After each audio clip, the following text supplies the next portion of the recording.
afternoon, everyone, and welcome to Fridays with Keenan's Cutting Edge. My name is Jenna Labor, and I will be your host as we explore the dynamic world of Don Keenan's trial philosophy, The Cutting Edge. Those of you joining us live this afternoon, as always, have the opportunity to ask questions and interact with our speakers. If you have a question, type it into the comments section below, and we will be sure to address it. Episodes are released each week following the live broadcast. So if you have anybody that you feel needs to see this episode, listen to this episode, or if you just didn't have a chance to show up live today, don't worry. Hit the subscribe button, click the alerts icon, and then you won't miss an episode. Today, we have Patricia Barasch and Richard Schall with us to talk about a successful employment case they recently tried using EDGE techniques. Now, employment cases are a wonderful place to use EDGE principles, but it's kind of a newer area. EDGE focuses or has traditionally focused a lot on a more personal injury area. So I am excited to have some employment lawyers on the show to tell us about these principles and how they worked for them. So Patricia and Richard, please tell us about your case. All right, thanks, Jenna. We're very, very happy to be here sharing our experience and how the EDGE works in employment cases. So let me start just by kind of giving everybody an introduction about our case. It was a 2018 case, a single count age discrimination case in violation of the New Jersey Law Against Discrimination. We had a 2-week trial in New Jersey State Court, Mount Holly, Burlington County, New Jersey in late October 2022. Our client, the plaintiff, Terry Hall, had worked for Whole Foods for 20 years at the Marlton, New Jersey location from the time that store first opened. At the time of the termination, she was the team leader for the specialty department, and at age 62, she was the oldest team leader in the Marlton store, with the vast majority of the other team leaders being in their 20s and 30s. The jury returned its verdict for our client on a late Friday afternoon. The jury verdict awarded our client lost wages in the amount of $225,000, which was a little less than our expert report, and then also awarded her past emotional distress damages in the amount of $170,000, which was not on the basis of any medical testimony, but rather just on the testimony of her husband, whom she had been married to for about 40 years. The fun didn't stop there because despite several trial motions by defense counsel to strike or dismiss the punitive damages claim, they did so not during in their summary judgment brief, which we defeated, but for the first time they raised it on an in limine motion, tried to strike our punitive damages claim. They then renewed that motion once we rested, and then again at the conclusion of the defendant's case, they renewed the motion. But the judge allowed the punitive damages claim to go to the jury, and we were scheduled to begin the punitive damages phase on the Monday morning following the jury's verdict that Friday afternoon. Now, since Whole Foods was owned by Amazon at the time of our client's termination, we intended to present the publicly available financial information for Amazon and ask the jury to award an amount of money that would serve to punish Amazon for its conduct. And as a result, settlement discussions did ensue throughout the weekend, and thereafter the parties reached a settlement agreement, the terms of which are confidential. Now, I will add that after we defeated the defendant's motion for summary judgment in this case, in the months leading up to trial, defense counsel had initiated settlement discussions and requested that we mediate the case. But among the conditions that we required, and you should most certainly attend the mediations college, where you'll learn all about the use of conditions before proceeding to mediation. But among the conditions that we required in order to proceed to mediation was that the defendant make a 6-figure offer before mediation. Whole Foods never offered 6 figures, so we refused to mediate, and the trial then commenced. So, the EDGE principles just work so well in employment cases. And, I will say that for those who may have just beginning their EDGE journey, just starting out, dabbled, a little bit, took one college here, one college there, I highly recommend immersing yourself in the EDGE system, in the KTI system. Richard and I both had taken a few courses before the pandemic, but really used the pandemic to immerse ourselves completely instead of just toes in the water. And in 2021, after immersing ourselves, we both became graduates and masters in terms of the KTI system. And there's been no looking back ever since. So, and part of the KTI system is just being intentional about everything, and case selection, the claims you bring, just A to Z, everything, being intentional about everything.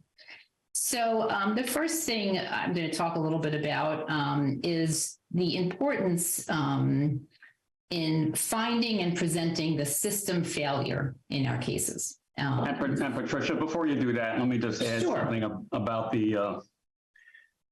what I love about the KTI system. And that is that it is a system. It gives you a method, almost a blueprint for everything that you do, both before trial and at trial. So it's not like you're sitting down a few weeks before trial and thinking, all right, I have to construct an opening here. Where am I going to start? What's an opening look like? Let me talk to, there's a system in place for doing an opening. There's a system in place for doing cross-examination. And so it just makes practicing law, and particularly employment law, I've been doing it a long time, and it makes it so much easier to have that kind of system.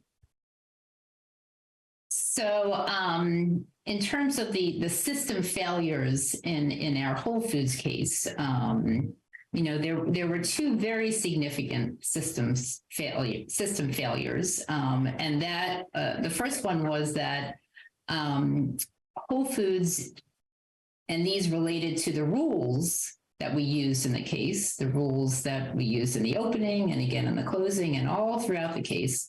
But one of the significant system failures in this case is that Whole Foods failed to take the steps needed to comply with the laws prohibiting discrimination. And in order to bring that to life before the jury, we used a checklist and to get a better understanding of the use of checklists, the importance of checklists. Go to the college, go to the opening college, go to the advanced opening college. But checklists are so helpful in terms of presenting to the jury what the defendant did or didn't do that make up the system failure. So in this case, the steps that the basic steps that Whole Foods, didn't take in order to comply with the laws prohibiting discrimination, they didn't train their store managers in the laws against discrimination. So they have up this, great policy, very comprehensive policy that talks about them prohibiting, they can't discriminate against their employees, but they don't train the store managers, store leadership on those policies and on the laws and what they entail. Whole Foods doesn't require its human resources to be involved in the decisions by store managers to terminate employees. So that again was another related, to the basic steps that Whole Foods didn't take. Whole Foods did have their store manager decisions reviewed by an outside consultant, but that outside consultant was not asked to review the termination decision to determine whether there was discrimination at play. All they were asked to do was to make sure the decision tracked their corrective action policy. And so we used a checklist, that brought to life, these basic steps. And it was a very powerful rule, that we, made up a big part of our case in terms of one system failure. The other rule that related to another system failure was the rule that employers have to apply the same performance standards to their employees, regardless of age. And so in our case, one of the reasons that Whole Foods gave for terminating our client was because the presence of out-of-date product discovered in her specialty department, and that she failed to put systems in place. That was actually language in the termination notice, put systems in place to ensure that there was no out-of-date product in her department. But there was evidence in the case that, and so they ended up both disciplining our client and terminating her for the presence of out-of-date product. But there was evidence in the case that there were out-of-date products found in the departments that were managed by the younger team leaders, that they knew about it and that they didn't issue an ounce of discipline to any of the younger team leaders whose departments had out-of-date product. And so that all lent itself very nicely to a checklist, which really made it quite clear to the jury what was going on here. Another very important part of the KTI and EDGE system that is important in any kind of case, but employment cases, definitely applies, is the importance of being a woodpecker during discovery. Like a dog with a bone, like a woodpecker, you don't give up until you get what you need that relates to the system's failures in the case. And so in this particular case, our client was terminated for the presence of out-of-date product. Prior to her termination, she had been subjected to written discipline and then also for the presence of out-of-date product, and ultimately terminated for the presence of out-of-date product. And so in discovery, we asked for, the performance records for the other younger team leaders in the department. And of course, we had a fight about that, but you don't give up. But then, more importantly, and what really kind of cracked the case open in terms of one of the system failures was that there was no discipline in these other, the performance files for out-of-date product for the younger team leaders. But I learned, not from anything they told me, but from kind of independent research, there's a lot you can find out on Google, talk to your client, talk to witnesses. Don't just rely on what you get in discovery. You got to do your own research. But it turned out that there was a third party who came in and did monthly audit reports. And so these monthly audit reports showed that in the months leading up to our client's termination, that out-of-date product was repeatedly found in several of the departments managed by the younger team leaders, and that notwithstanding those findings, no discipline was issued to them. And so, and this, was something I think I really appreciated from the depositions college, which I highly recommend them all, but the depositions college, like, you don't go into a deposition, oh, let's see what I can find out. Again, everything is so intentional. So you go into a deposition knowing exactly what you want out of that witness. But you do a lot of your own research before these depositions, to figure out how you're going to prove your case and to use information that you get even, before the deposition. And so I was aware of this company coming in and doing audit reports. And so when I deposed the decision maker in the case, I laid the foundation for those inspections happening, that laid the foundation for her, getting reports, receiving them, reviewing them, being aware of them, so that when it came time to trying the case and requesting them in discovery, we had all the ammo that we needed. So be a woodpecker, don't give up until you get what you need. Because, anything that is worth getting is not going to be something they turn over willingly. And I mean, I take from that as well, like read through what you get. I know sometimes we get a lot of information and you're like, oh God, it's the last thing I want to do is read through this stuff. And, but do it and look for those little nuggets. I mean, that is pure magic right there, right? You're like, this is, especially in an employment case, to find disparate treatment so obviously is like the best gift you can get. And so, yeah, request it, keep fighting for it, and then take that extra step and go through it and find those nuggets. You've got to get through it and do it. That's awesome. Thank you, Patricia. All right, Sure. Keep going. Sorry, I just wanted to highlight No, not at all. I'm going to turn it over now to Rich, who's going to talk a little bit about focus groups and the importance of focus groups in our cases. Okay, just a comment about what Patricia was saying about trying this case and litigating the case as a system failure case. That was one of the first things, certainly, that I learned attending, KTI colleges, that we really want to try these cases. We want to find what's wrong with the system. We don't want to make it into, wow, this was a bad store manager. She was not a nice person and she fired our client, because juries just aren't going to get concerned or upset about that. Juries want to see, whoa, there is a broken system here. And if we as jurors don't do something about that broken system, it's going to happen again and again and again. And that was why it was sort of so important to hammer on the system failure, and not that anybody here was evil or a bad person. And that's how we tried the case. Okay.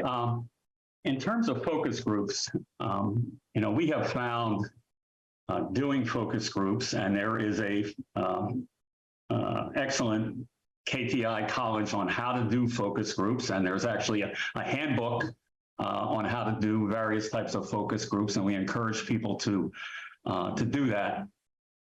But focus groups we found they're so critically important because we as lawyers, we think like lawyers. And we say this to our focus group and why we're doing it. We don't think like real people. We think like lawyers.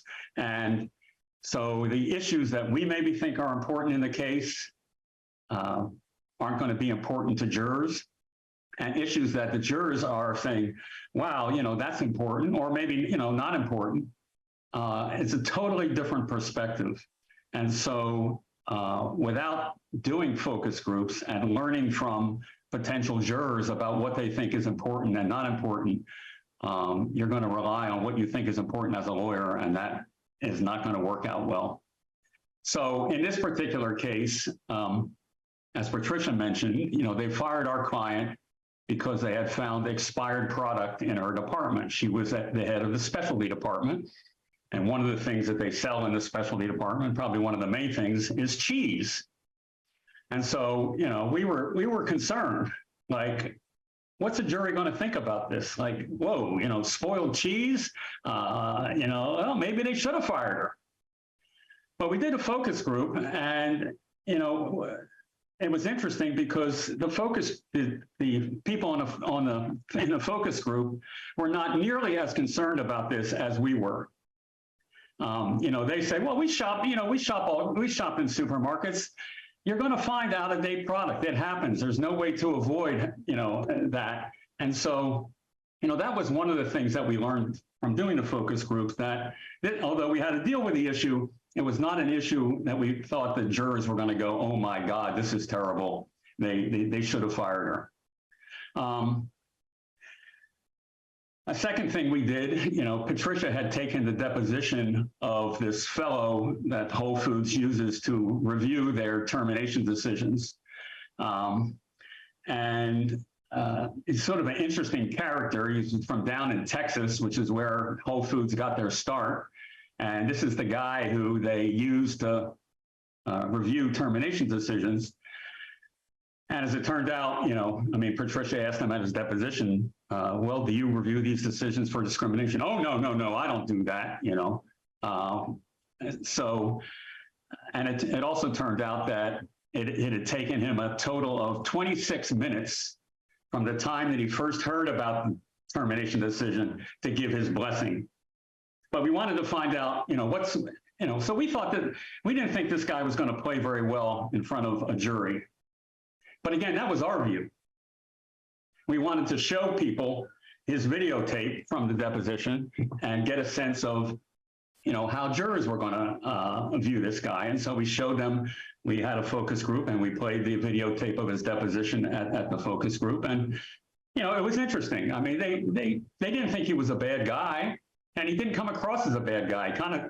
Sort of came across a little bit as a good old boy from Texas.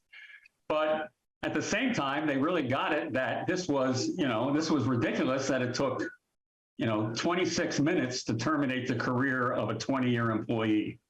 And that was one of the themes that we hit on at the trial that we got, from the focus group.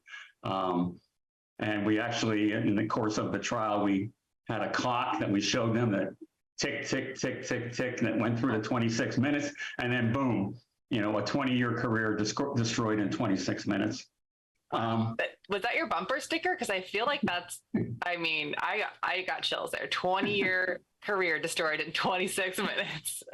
That's a really good question. And we thought about that as a bumper sticker, but you know what? We used a focus group to address, whether that was a good bumper sticker or not in terms of sort of summing up the case, or, what getting, and that was not the bumper sticker we used. And it was in part based on the feedback that we got from our focus groups, because we did many focus groups in this case, because the point of focus groups is you can focus group anything. And when you bring, when you get to trial, you shouldn't be guessing about how a jury is going to react to anything in your case, whether it's an exhibit, a demonstrative aid, a witness, bumper sticker, a rule. You could use focus groups to come up with the rules in your case, and you got to go to the focus group college to appreciate and learn about all the different types of focus groups that can be done.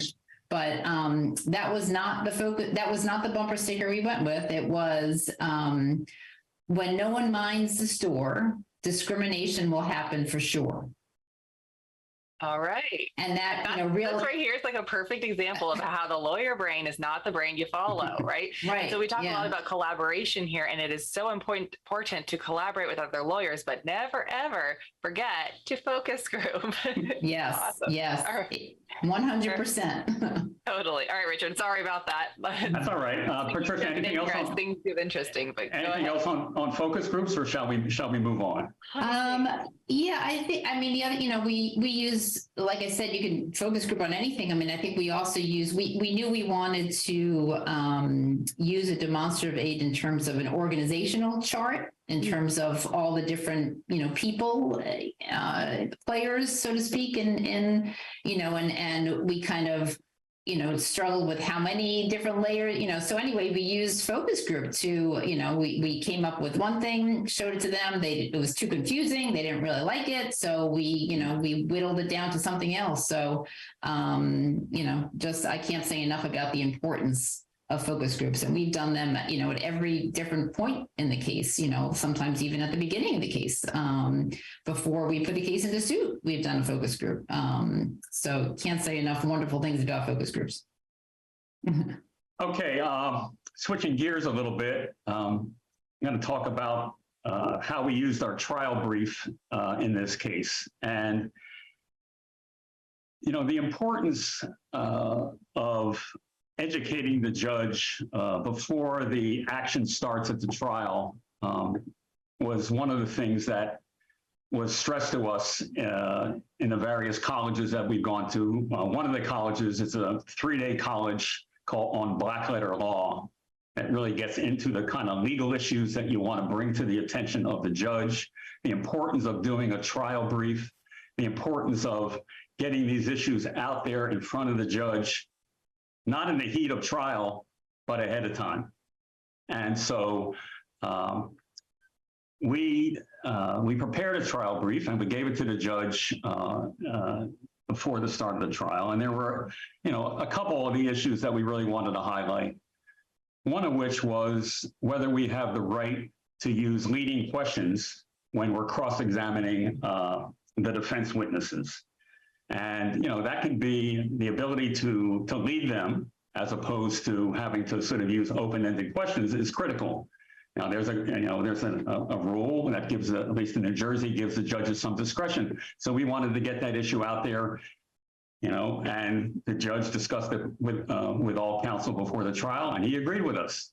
And so that took one of those issues that we otherwise would have been, scared about, and we would have started to examine the witness, and then all of a sudden we would have gotten an objection from defense counsel, objection leading, and it would have led into a sort of a whole mess during the course of our trial presentation. So it was really important to get that issue out in front of the judge.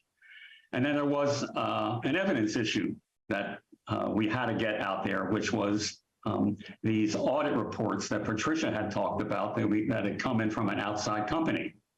And they were monthly reports, and every month they showed that, hey, there's expired product being found in the produce department. There's expired product being found in the grocery department. But these, potentially these are out-of-court statements that we wanted to get admitted for their truth. And so there was this evidence issue that we briefed to the judge. We had a oral argument on the issue, and ultimately the judge decided that yes, assuming as long as we laid the proper foundation, these audit reports showing that expired product was in a number of the other departments could come in. And again, this was something that I don't think we would have really focused on the importance of a trial brief, having not gone to the Black Letter Law College. There's a whole host of issues that can be introduced in trial briefs and in limine motions. So all this kind of pre-trial work that you do will accomplish a couple of things. You won't be surprising the judge with things that he or she had not anticipated, and it can just take issues off the table that otherwise could be on the table. So that was, it worked out really well. I'll add, I'm sorry, go ahead, Jenna. Finish your thought, Patricia, but then I have a couple questions from the audience that I missed, so I apologize. So finish up your thought, and then let's take a couple questions. Sure. I was going to say, the other good reason for using a trial brief and preparing a trial brief is these employment cases can be very complicated factually.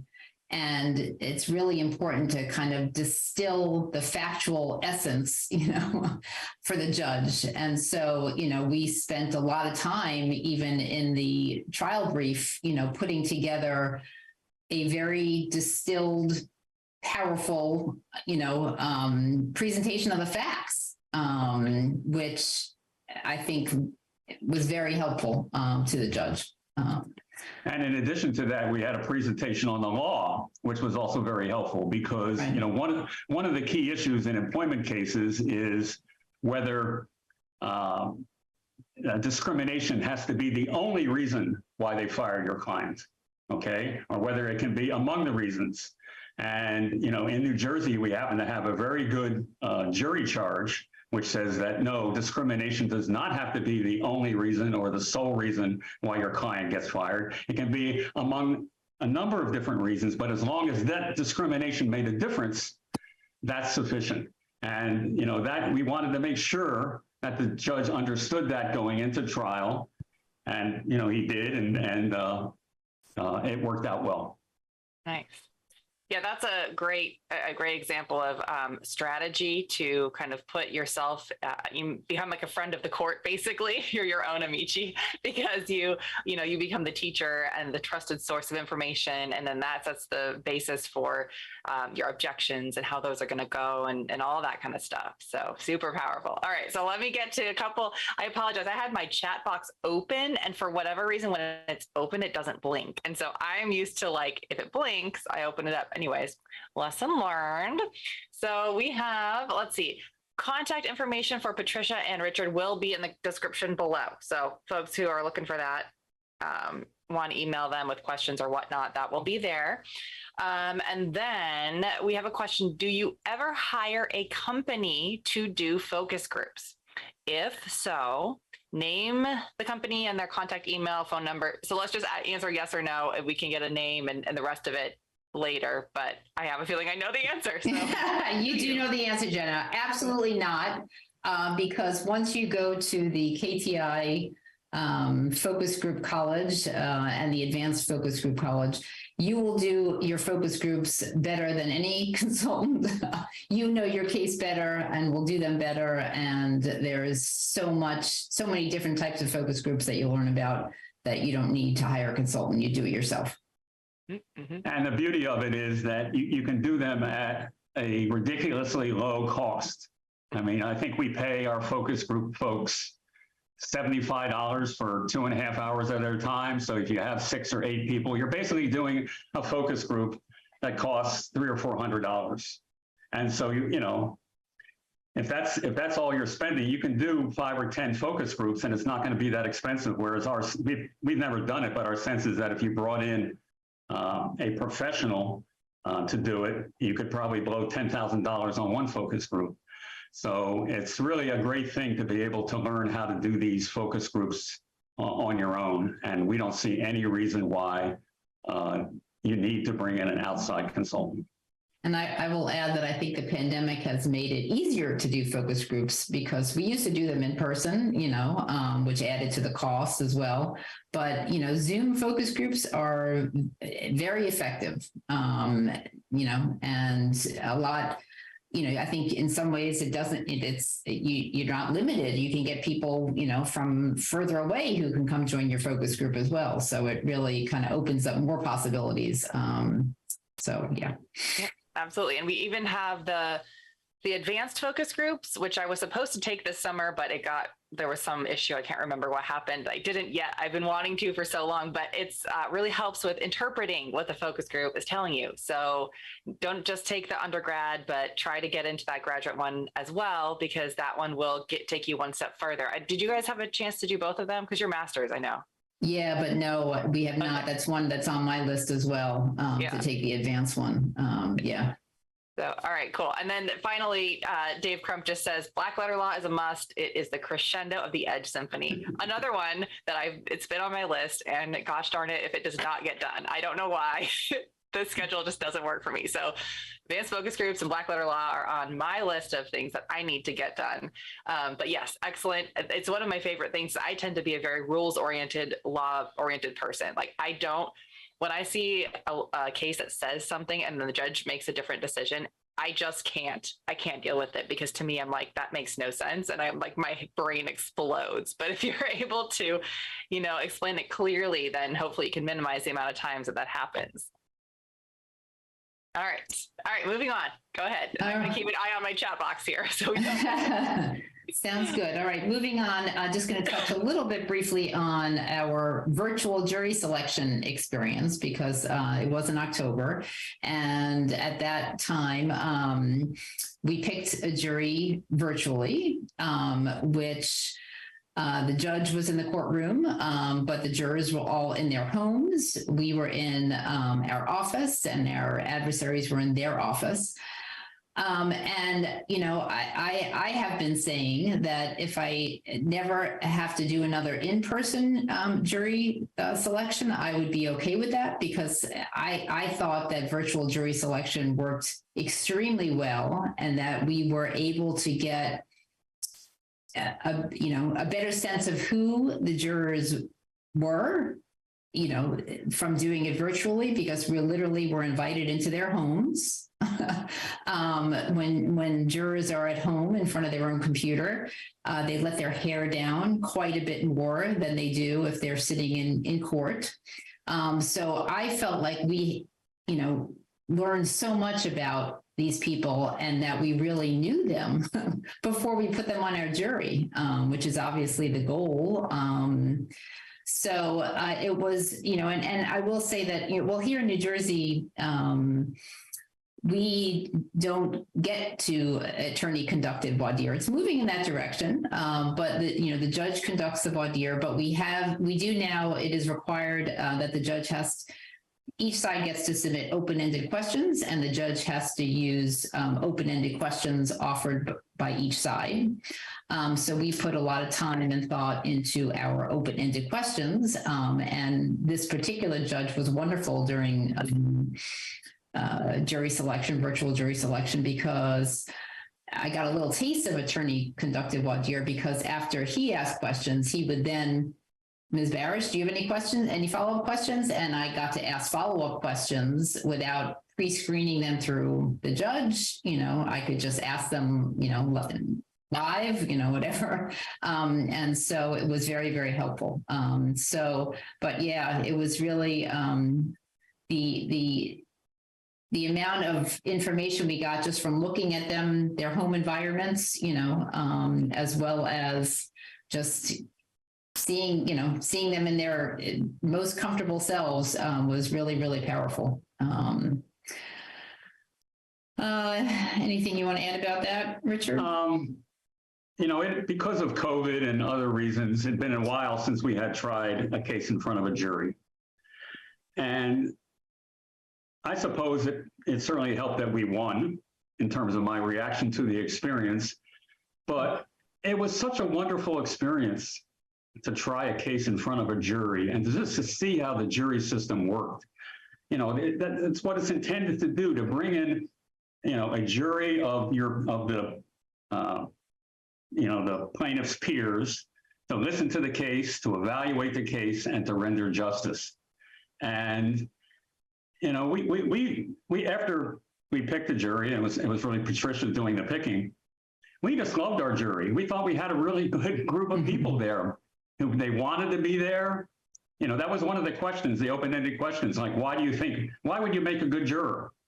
And it seems like such a silly question, but it turned out to be a great question. And, these folks they were willing to be there. They were willing to give their time. And it just hit home for me the importance in this country of having a viable jury system. And as though, employment lawyers know, unfortunately, a lot of our cases get forced into arbitration. And it's a shame, because the jury system, when it works, it really is. That's the way justice is supposed to work in this country. Absolutely. Yeah. All right. All right.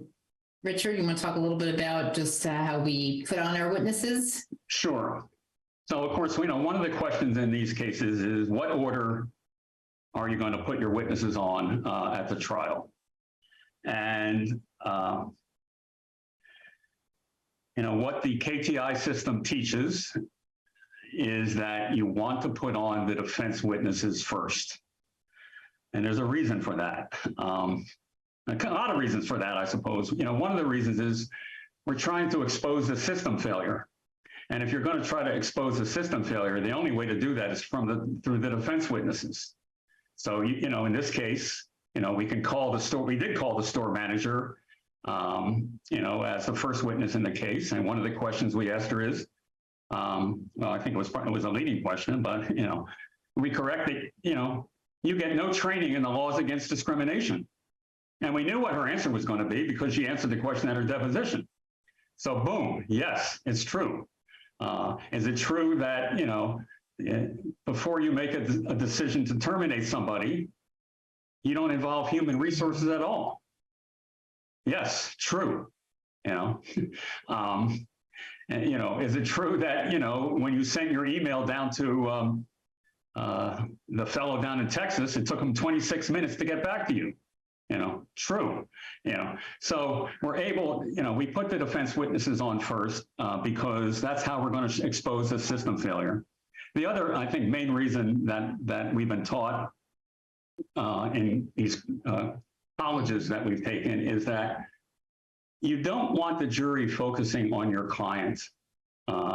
in terms of, there's this thing called negative attribution. And, when they start to hear from the client, they're going to say, well, maybe I would have done something differently. Maybe maybe I would have, I don't know, any one of 100 things. But you don't want the jury thinking about that. You really want them focusing on the behavior of the corporate representatives, what they didn't do. And so, yeah, we called, before our plaintiff ever hit the stand, we called the store manager. We called 2 assistant store managers. We called the store manager who replaced her. I mean, we had been able to put on pretty much our entire case. And the other thing that we learned in this case about the importance of putting on the defendants first is our client was really nervous about testifying. And one of the things that I think that we know made her nervous was that she was thinking, oh my God, I got to tell my whole story here. I got to explain why, they were picking on me and not picking on the younger store managers, and thinking that she had to sort of almost be her own advocate in that regard.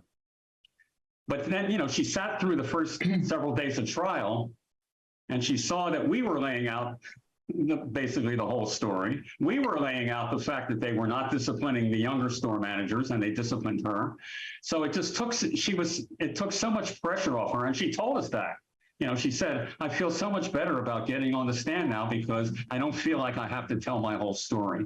And that was a real strong takeaway that we got from this trial about why it just makes so much sense to put the defendants on first. Patricia, anything to add there? I don't think so. It was, the symphony,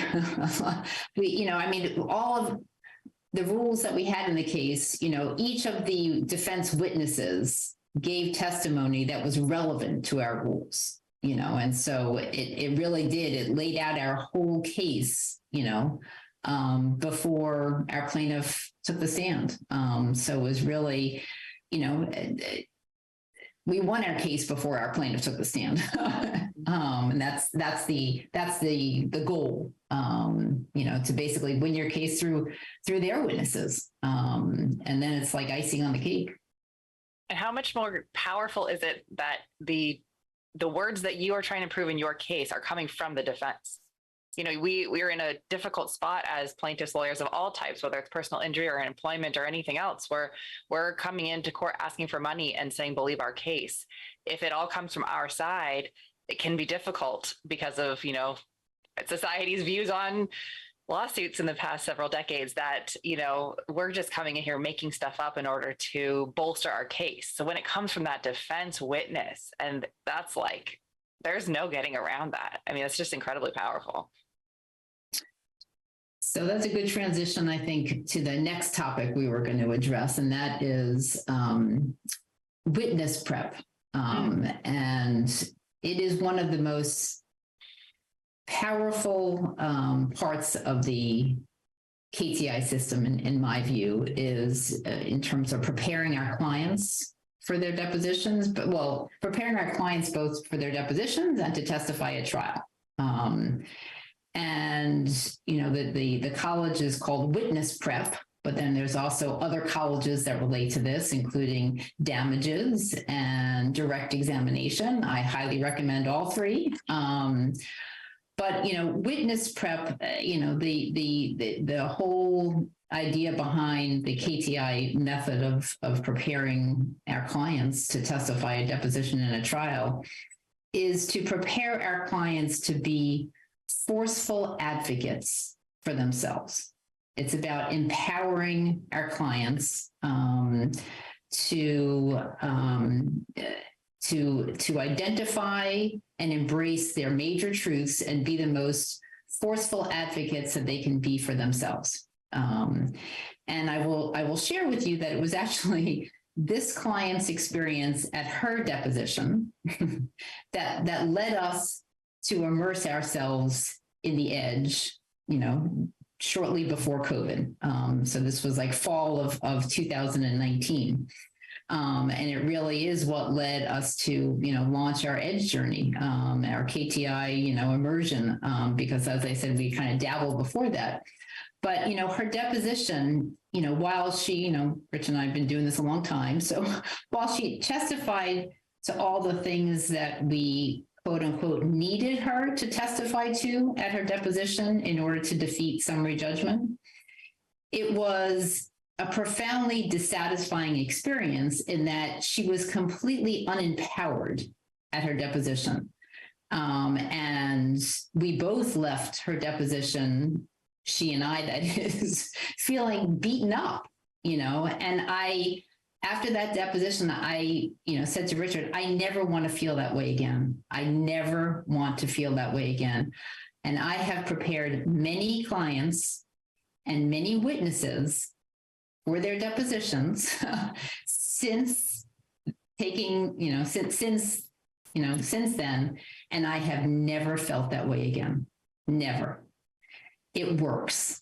And, there's, again, there's a process. I will say that, an essential part of the process, and it kind of happens, later on, is a hard cross, where even after you've spent as much time, preparing them, you have somebody else do a hard cross so that, they get a sense of what it will actually be like. But, KTI witness prep methodology is time consuming. There are no shortcuts, but it is essential and it works. And so, we did, she wasn't prepared that way before her deposition. As I said, that's what led us on our journey. But, we did incorporate it into her trial prep. And she was a much more powerful and forceful advocate at trial after having worked with her, to the KTI way to help her develop her major truths. And so she had her major truths when she testified at trial, and she was confident. And so I can't say enough wonderful things about the KTI method in terms of preparing your clients for their deposition and also a trial. And again, it's not just witness prep, but also the damages college, as well as direct exam. And so you had a situation where you did not use the EDGE techniques, you just didn't know it with deposition, but you were able to use it and have her just feel empowered and knock it out of the park at trial, right? Yes.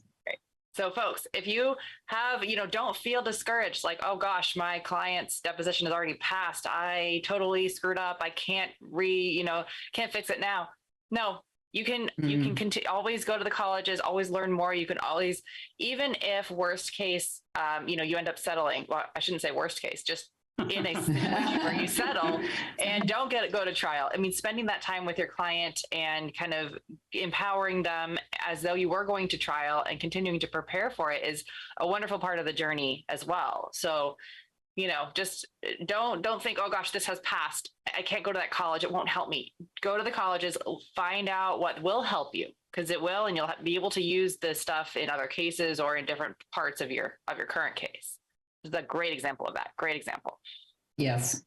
No, it's never too late. It's never too late to start your EDGE journey, your KTI immersion. It's never too late. Absolutely. I think the latest I started one was 2 months before trial, and it was the first EDGE case I ever did. Now, I don't encourage that. Okay, don't think that is something that you want to do. Oh, let's just wait, and you really, it's a fluke that it ended up working for me. But you can take it mid case if you're through some of discovery. If you're a few months from trial, you could implement a couple of different things, maybe take the voir dire course or the opening, something like that. But just do it, basically, not to knock off Nike's little slogan or whatever, but just do it, because it's always helpful. And there's never going to be like the perfect time, right? I don't know, you, Patricia and Richard, it sounds like for you it was no perfect time. There was like a thing that happened and you're like, we cannot put it off any longer. Right. Pretty much. Yeah. Pretty much that and the horrible deposition experience. Yeah. Oh, yeah, I hear that. All right. What else? So, one of the other big takeaways for me from the KTI system, I will never look at an emotional distress damages claim again, the same ever again. Like, emotional distress damages, especially for our employment clients, it's such a huge part of every case, regardless of whether they've, had treatment or not, and in this case, she was a 62-year-old woman who'd never had treatment, before this and, didn't have treatment after that. But, we used her, her husband as the witness who testified as to her emotional distress damages. He was very powerful. The jury definitely liked him, and in terms of the importance of before and after witnesses, both the damages, college, as well as, direct exam, I think touches on it too. But it's so important to develop that testimony, and figure out how to present it, in the most powerful way. I had a case, where I've had several cases since then where the primary claim, there was no economic damages, just emotional distress damages, with results. Before KTI, I probably never would have taken the case, but, not anymore, and several of those kinds of cases settled early on in the case, where my client, or some settled early on, some settled well into litigation, but go to the mediation and go to advanced mediation, because you will learn how to use that testimony in a very powerful way, even for mediations. I did have a case where, it was purely emotional distress damages, and my client, over a Zoom mediation, gave a presentation that was incredibly powerful and compelling. That's a big takeaway for me from KTI, is the importance of emotional distress damages through the use of before and after witnesses, but also how to develop that testimony and present that testimony. Right. Yeah, I would just reiterate what Patricia said, that I think it has definitely changed our view on what cases to take. And there's cases that we take now that we never, because, the person was only making $30,000 a year or $40,000 a year. But that is not where the value of these cases is. And I think it really has changed the kind of, the types of cases that we're willing to take. Yes. This kind of question actually from the audience sort of fits into this, although instead of talking about the anxiety or emotional distress of the client, each learner would like to know any ideas for dealing with trial anxiety, aside from kind of the practice and prepare shibboleth and that kind of a thing. But what do you guys do? Trial anxiety for ourselves or our client? I think that's the question. Please correct me if I'm wrong, but that looks like any ideas for dealing with trial anxiety. I guess you can answer for both. I'll be happy to answer that. I'll say this. Once you immerse yourself in KTI, you're going to have a lot less trial anxiety, because you have a confidence about your case that is a byproduct, that is a direct byproduct of preparing your cases the KTI way. So I think the KTI system, in and of itself, really helps to minimize trial anxiety. I guess I would even say, like, when I gave the closing in this case, like, I knew we were getting a verdict in our favor. I knew, in terms of looking at the jurors, and have, eye contact with each and every one of them throughout the closing. Like, I knew the verdict was going to be in their favor. I can't say that I before KTI, I ever had that level of certainty in any, case I tried. I mean, I know I didn't. And in terms of the client anxiety, I think, again, that the KTI system, really is designed to empower the clients, to help empower the clients so that they can, it teaches the client how to identify and then, basically repel any attacks that come their way, in terms of at deposition, at trial. It gives the client like the tools that they can be a forceful advocate for themselves, and they can repel any attacks that come their way. So I think that would be my tip for managing trial anxiety for both us as advocates and our clients. Immerse yourself in the KTI process. Great answer. Do you have anything else, Richard? Yes. I think Don Keenan, who, is the founder of the KTI process, talks about the importance of preparation. And Mr. Keenan is, he's an incredibly experienced trial lawyer. But he talks about the importance of preparation. And I think, that does a lot to alleviate some of the anxiety. You're always going to be anxious, going into it. But the amount of time that we spend, Patricia and I spend, preparing what I've referred to as a cross-examination of one of these defense witnesses, it's almost obscene, the amount of time that we spend. But we go over these questions, we revise the questions, we know where the answers in the depositions are going to be. We are incredibly well prepared. And because you're so prepared, and because you also have a system that you're implementing and you're not just shooting in the dark, but because you're so well prepared, I think we're better prepared than our adversaries. And that certainly helps to take some of the anxiety out of this preparation. I'm going to add one more thing to that. And that is, I just lost it. I just lost it. Never mind. I hate when that happens. It'll come back. It probably will, because it was a really important point. Oh, another big takeaway from immersing ourselves in KTI, and this relates to what Richard just said.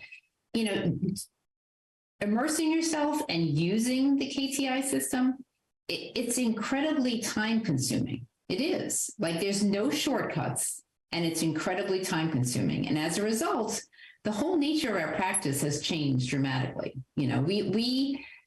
Because of how intensive it is, we have less cases in suit at any one time as a result of, immersing ourselves and utilizing, and working up the case, the KTI way.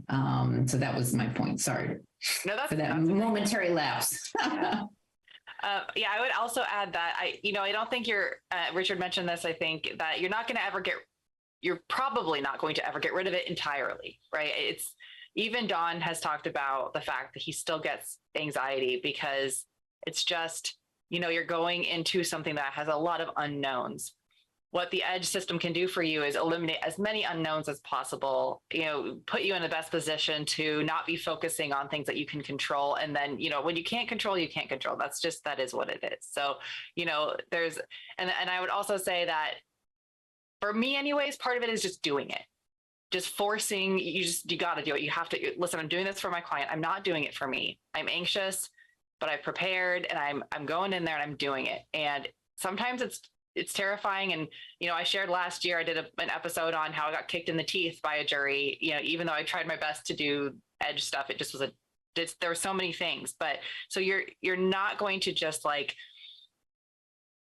overcome it and become this perfect, thing that just is able to go into trial and not be nervous and win every single time. It's always going to be a practice. It's always going to be learning. It's always going to be getting better. And so part of dealing with the anxiety is just knowing it's there and doing it anyways, because that's what you have to do. So And I would also add just that there's room in the EDGE system to make it your own. And so, it's important not to be somebody you're not, we all can't be Don Keenan, but, to really kind of make it your own and make it work for you. And I think there's plenty of room to do that. Absolutely. Great questions, everybody. All right. What else you got for us? We're kind of close to the end here. Did you guys have more topics? I did not pull up the outline. So I'm just like enjoying the chat. Closing argument, right? Right. Yeah. One last topic, just closing argument, a couple of points there. One takeaway from our experience is just the importance of going over the law and discussing the jury charge, in the closing. We did that right up front. They heard it from the judge. First they heard from us, then they hear from the judge, and it was very effective in terms of what Richard mentioned before, really driving home the point that, age played a role in the decision and that it made an actual difference, not that, it was the only reason, so really focusing on the language of the jury charge in terms of what we have to prove. And then the other thing that we referenced in terms of the jury charge was just reiterating the use of circumstantial evidence, that there's, very rarely direct evidence, but the use of circumstantial evidence, and in particular in our case, the evidence of disparate or comparative treatment of the younger team leaders as a way that we can, prove age discrimination. The other point in terms of closing is just the empowering the jury, really, that's sort of, the KTI system is really all about, you, the jury, the defendants, has refused to accept responsibility. This is on you, and really empowering them, and I think in closing, especially, I asked a lot of questions, which I think was, a powerful way, and a lot of times it came from focus groups, but these are questions you should be asking yourselves, ask yourself this, so that I think that can be a very powerful way of inviting the jury to, empowering the jury. And then, if you have a lie, you definitely want to focus on that. The KTI system, lies and betrayal, form a big part of the KTI system. They're in all of these employment cases, betrayal, hypocrisy, lies. But, in this case, we had during openings, the defense counsel, basically made a statement that was completely contradicted by one of the defendant's witnesses. And we didn't shy away from that in the closing. we made, we front and center because it was, like a critical fact, upon which they based their decision to terminate our clients. So if there's a lie, and it was very effective. Pointed out. And at least one of the jurors, and maybe more than one of the jurors, had on their own had figured out the lie. And so when Patricia was going over the lie in the opening and saying, this is what you heard in the opening and this is what you heard from the witness, you could see that one particular juror, she was nodding her head like she had already figured out the lie and she was not happy about the lie. Mm-hmm. Yep. But jurors do not like that. I mean, they think we're coming in there lying about stuff, but when you turn around and you show that the defense is doing it, very powerful, very powerful. All right. Thank you so much. And I know folks may have specific questions.